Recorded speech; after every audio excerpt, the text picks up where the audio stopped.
I didn't argue when she said it. That's the part people don't believe later.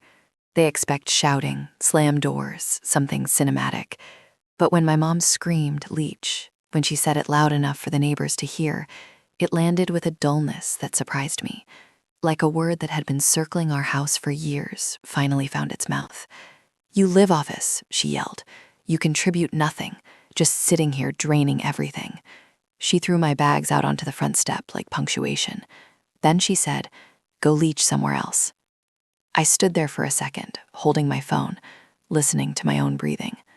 My dad was in the kitchen. I could hear the TV. He didn't come out. I didn't defend myself. I didn't list the things I did. I didn't remind her who handled the bills, who spent hours on hold with utilities, who fixed the messes that appeared quietly and disappeared quietly. None of it mattered in that moment. The story had already been chosen, and I was playing the role assigned. So I picked up my bags and left. The first night away was strange, in a small physical way.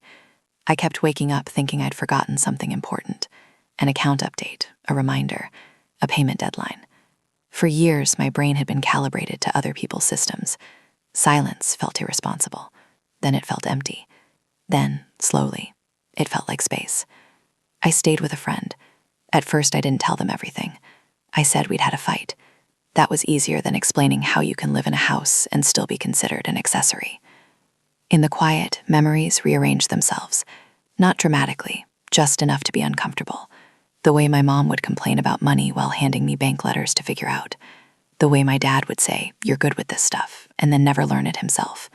The way everything worked as long as I was there, and how that working erased me. 3 weeks passed. No calls, no apologies. No questions about where I'd gone or whether I was okay. I told myself that was confirmation. I also told myself not to care. Both were lies, but manageable ones. Then my phone rang. My dad's name lit up the screen. I answered. "What's going on?" he said, skipping hello. His voice was tight, pitched higher than usual. "The bank froze our account. Everything. Cards, transfers. We can't access anything." I leaned back against the wall and closed my eyes.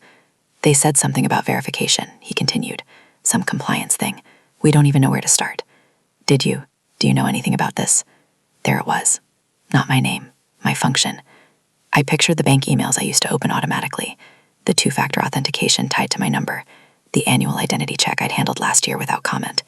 None of it had been dramatic. It was just maintenance, like oiling a machine no one thought about until it seized. "I don't live there anymore," I said. A pause. Breathing on the other end. "Well, can you help us fix it?" he asked. "Your mom's really upset." I thought of her voice on the driveway. "Go leech somewhere else." I didn't raise my voice. I didn't explain. I didn't list receipts.